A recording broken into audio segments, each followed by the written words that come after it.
29th, 56 degrees, dreary kind of day. Bees are hanging out. So I got a couple different things here I'm doing. So if you look at that box, there is honeybees starting to come in and out of it. I think it's getting ready to be filled with swarm. That's what happened last year, and I moved it to a different box. Either way, I've got some 8-frame, 10-frame, and 5-frame equipment. That's 2 different 5 frames. There's queen in each of them boxes, and then there's a wall that separates the 2 in the middle. Michael Palmer puts a lot about, I got that idea from Michael Palmer. Listen to him for hours talk about it. He does a 4/4 system up in Vermont, and that is a nuke producing system for me.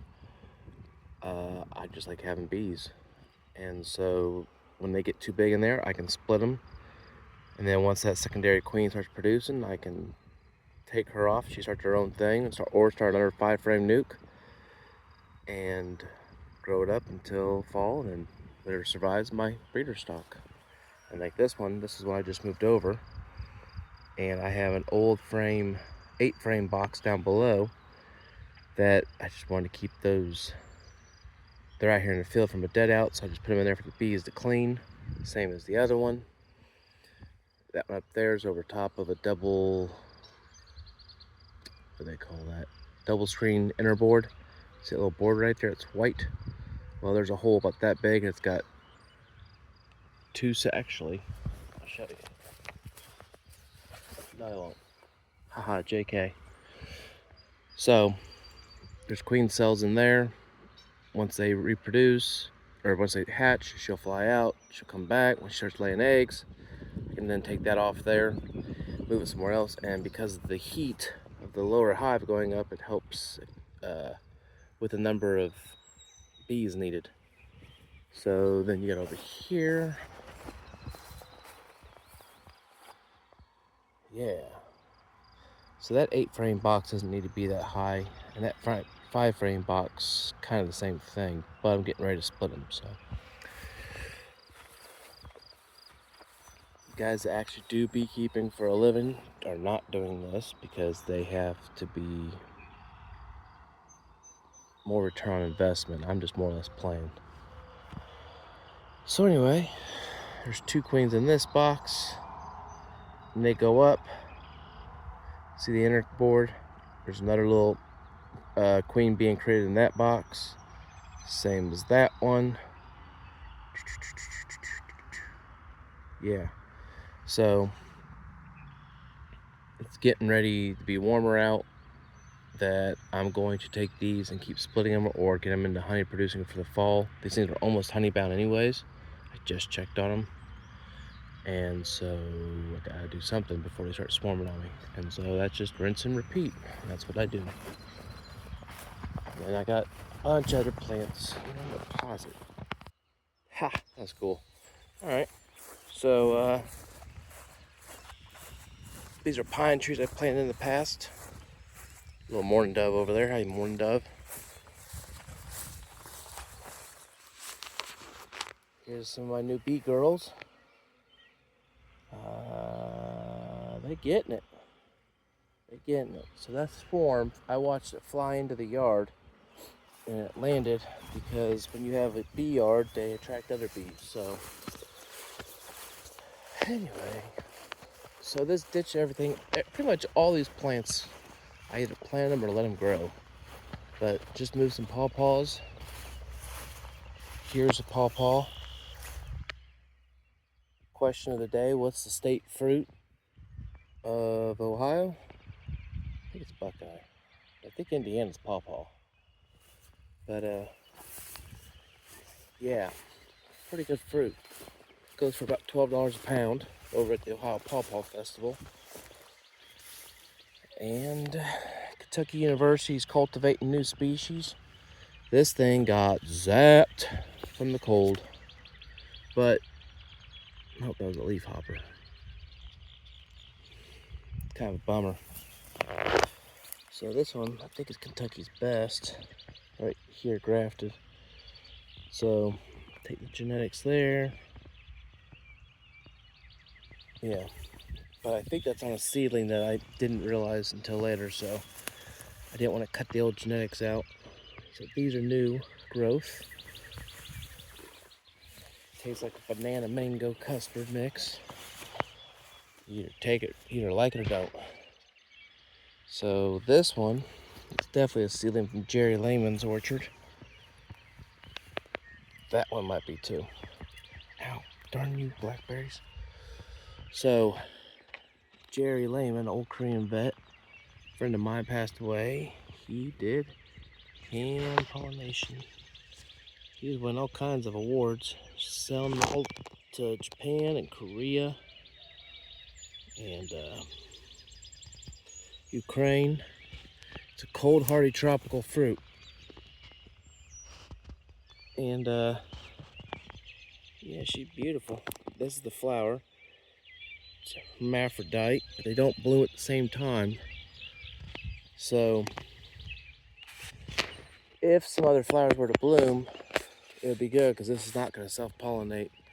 But this is just one little section. I got like orchard up top of the hill, and I got a bunch of them by the house, so I'm not too worried about it. They're still young.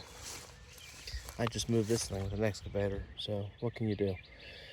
That graft didn't take, and these things sucker, so it'll send all kinds of little suckers out.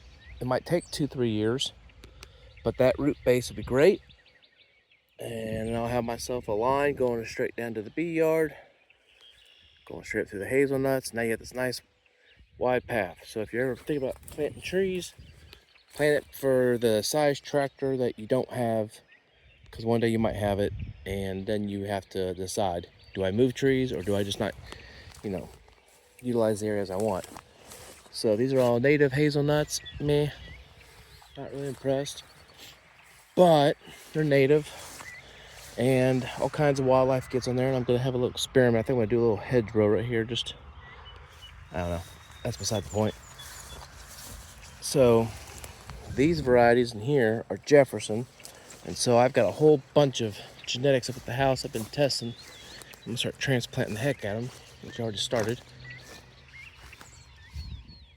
That's a bobwhite quail. Whole bunch of them over here. Yeah. So this is my persimmon. So I've got 5 rows, but there's actually right now 3, because they were planted first with seedlings, and then the other ones have been planted later, and it takes a couple years. So this one and that one are Proc WS8-10, same thing as that one. And I think that one over there is Rosianka, Dollywood, I don't know. Proc's good. It's not great, but it is very good. I mean, it's top 10% of the cultivars. And I got that from Cliff England of England's Nursery in Kentucky. He sells all that stuff. The trees, grafted trees, scion. He's just like Jerry. He sells that stuff all over the world. So whenever I go to him, he's got the best genetics, and I just say, okay, what don't I have that you recommend? And he says, there's hundreds of things. And I say, well, give me 4. And so one of those got grafted right here. And last year I put off that much growth, which is about 4 foot almost.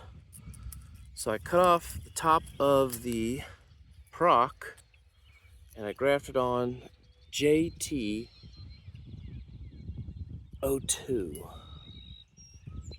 And so he'll know what that is. And I don't think it'll fruit this year, but next year I would bet some money, if I was a betting man, it'll fruit. But then I'll know what that is. But Proc is okay. I've got 2 of them.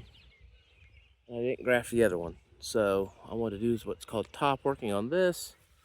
You can see where I essentially just cut the top off, cut this off for competition, cut that off for competition, and you just take a section of scion wood right here and there were 2 buds, slide them down. It healed right in here. I just took a razor blade and slit it up, put it in, wrapped it with paraffin wax, and put a rubber band on it, called it a day. So you can maybe see, I can't see what I'm looking at, I'm just holding the phone up. But it should have callusing healing right here. And then, but then maybe 3 to 4 years, they'll be perverse, a little butthole right here left. That's the healing spot, and it'll be all healed up. So, I do that to most of my trees. That's why a bunch of my trees are all stunted and dwarfy looking, because I keep cutting them off and getting better genetics or more diverse. So this is exactly the same thing. This was, use these metal tags. Don't get the cheap. You're gonna spend money. So Jerry Lehman, WS8-10. So I'm thinking that's like row 8, and it was like the 10th one in the row from Jerry Lehman's. Don't hold me to that. This one is J202. And so once again, this one had 3 buds. 1, 2, 3. That one bud in 1 year grew that much. And so, yeah. The relocation have-a-heart traps. So this one I was trying to graft with H120, but it's Rosianka. This is the Ukrainian one. Fruits are all gone. Oh, look at that. We got 2 things going on there. One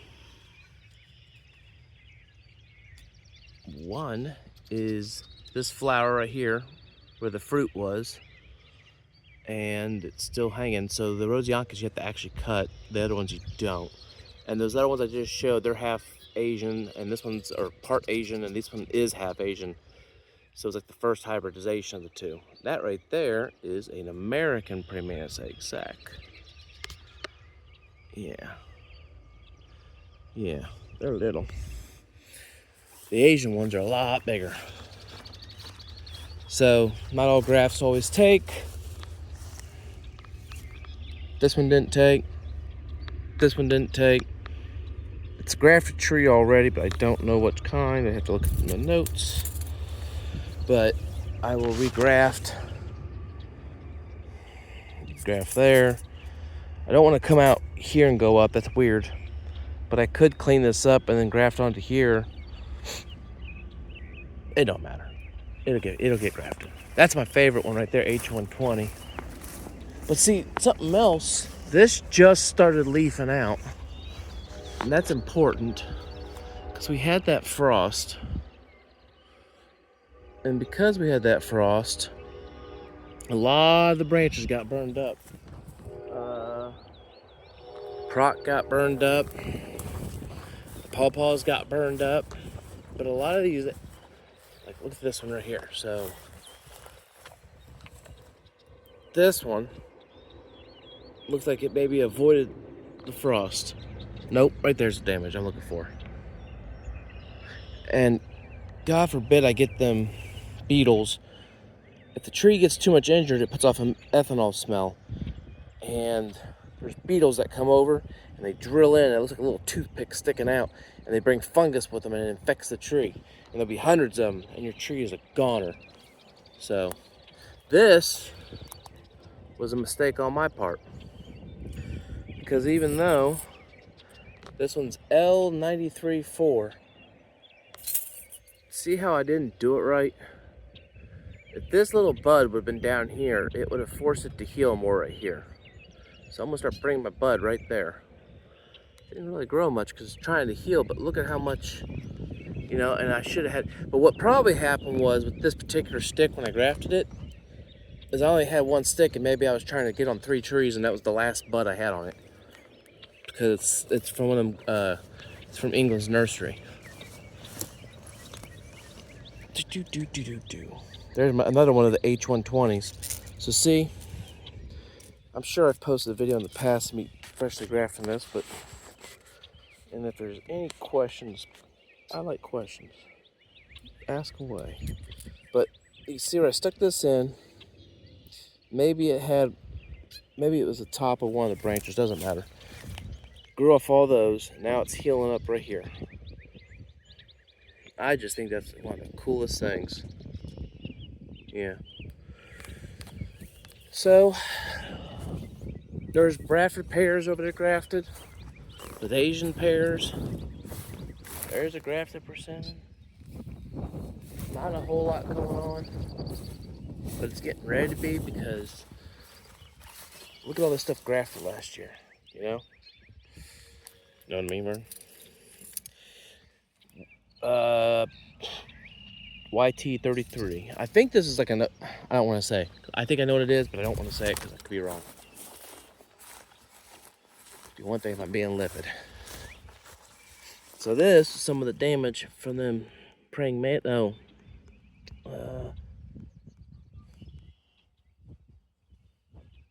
What do they call it? They fly every 17 years.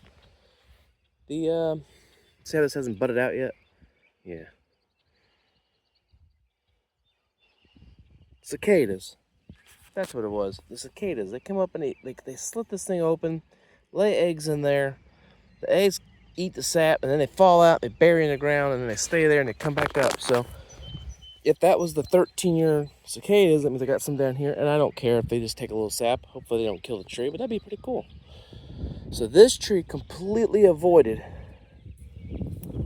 all that frost damage because it came out, and that's something I thought was really interesting. That's the whole reason I wanted to record anything.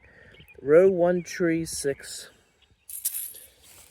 So I don't know if I've already had fruit off that tree or not. I don't remember, so it wasn't exceptional, but that's sometimes acceptable for the first couple of years. Kind of like this guy. Row 17, T1. You can see the graft. And what's cool is now it has secondary buds in here too. So that's these are your primary buds. But if you cut those off, there's secondary ones underneath that pop out.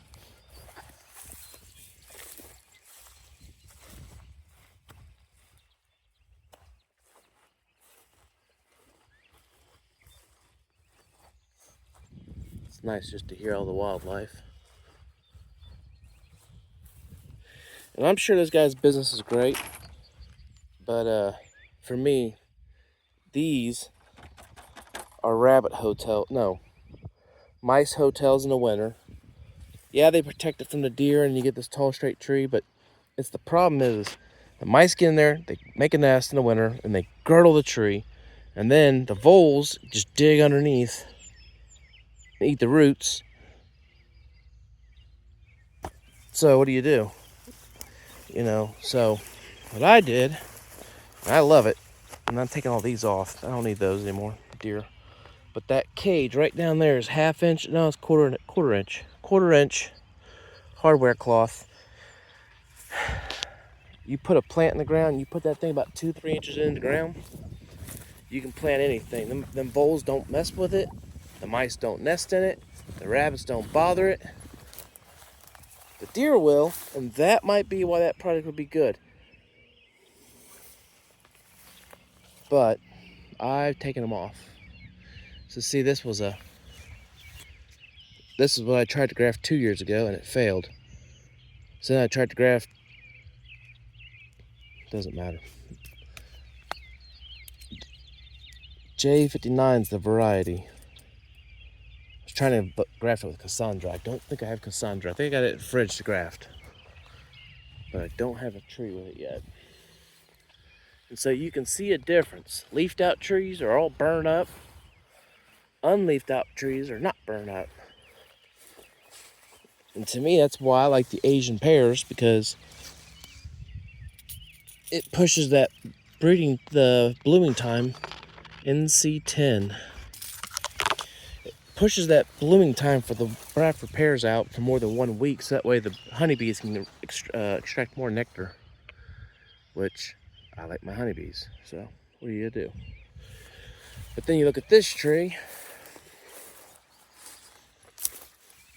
See, this is what happens when those secondary buds start blooming out. And there's nothing wrong with that. It's just a happy little bud. Just, we're not going to tell anybody about that. We're just going to, happy little accident. So, I don't know. This graft didn't succeed. So, what I'll probably do is graft onto this one. And I'll probably graft onto this one. I'll definitely trim a bunch of this stuff off and then try again. Now there's a potential where I graft these two. Why? Just, I don't know. If I got the same genetics and it takes me 30 seconds more. So, well, more than that. Oh, look, there's a tube. There's a tube in there. Always cleaning up. There we go. Happy little mouse hotels. So put that there so I see it like I did last year, and then I'll come pick it up and move it again out of the grass like I did this year. But on a serious note, see that one? I tested it. It didn't. And you can come up and you can take your fingernail. See how that's all brown? Yeah, it's dead. Dead as a doornail. It'll kill you dead. Versus, you take something like this, a tree, it's alive. See the green? You know what I mean? So, I've got two different male persimmons up here. One's a fruiting male. Doesn't just flower, he fruits. And then the other one is a half Rosianka. And it's a son of a Rosianka. So that way it's going to be at least half Asian, if not a quarter. So, purpose of that, so whatever genetics I have in this yard, something interesting is going to come out of it. I'll either know what the quality of fruit is if I plant it in the field and it only produces males. I'll know it's either half or part Asian because the leaves will be glossy. Kinnear and Rosiex. Interesting. I hope that fruits this year. So the Asian varieties are the hybrid Asians are glossy leaf, but if I have the one with the fruiting male, it's all American. Well, then I'll know what the quality of that fruit is, and I'll have that male do with it as I will. And then you got walnuts. These are not black walnuts. These are anyway. Yeah, that tree always makes me feel something when I look at it. It's just like, wow. So this is a butternut heart nut, American butternut, which is like a white walnut cross with a Japanese walnut, which is called a heart nut because it's in the shape of a heart, but they're all in the juggling family. I have not grafted this tree. They come from really good genetics, supposedly, and Indiana DNR sells them to residents. I'm in Ohio, but either way, I got them. I think I planted those when I planted the persimmons. Now, for some reason, if you put T-posts or put white posts, which these came with, bucks won't rub. They hit this with their antlers, they don't like it. Metal, I don't know. This is plastic, PVC stuff, but so if you're gonna plant trees and not have a tree guard, you gotta have something out there to protect the trees from the deers. So walnuts walnuts, like we know them as black walnuts, are in the juggling family, and you can crossbreed them with any of the other ones. And the butternuts got wiped out years ago, so no one really knows about butternuts because of a fungus among us. And so by breeding it with an Asian variety, it has the resistance to the fungus, and then you can graft on other ones onto it. And that's what I did here. So I'm gonna have to go look at my notes because there's a tag knot here. That's no bueno. Let's see the frost damage. And unfortunately, poor little fellers couldn't handle it. That's the cat skin. It's kind of like a male, well, it's the male flower. So, boop.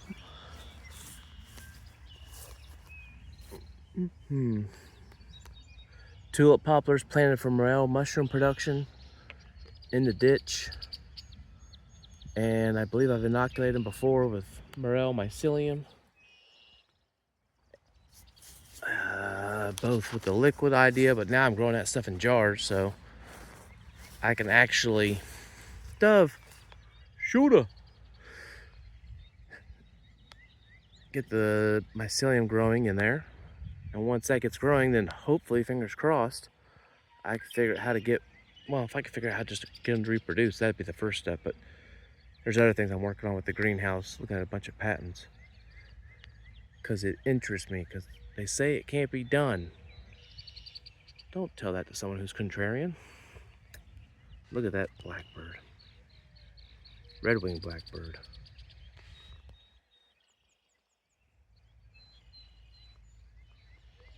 Here in the southwest of Ohio, love is trying to find a way. He survived the winter and flown all this way from down south, and he's found the tallest cedar.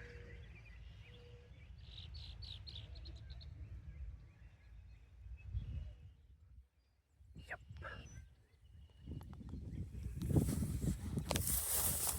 So that's about it. I mean, the rest of it's just kind of rinse and repeat, but yeah. Wildflowers aren't doing much yet because, well, they are, but not the field ones. You had the locusts, the big white clusters last week going into now. Matter of fact, let's see if we can't zoom in all the way up there. Way over there. No, wait.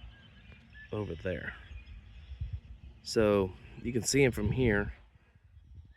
The honey those things produce is superb. And then the honeysuckle, which you don't see any of, yeah, right there.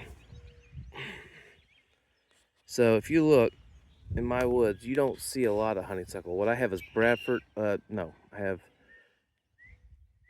gray-headed dogwood. No, that doesn't sound right. Anyway, it's not that.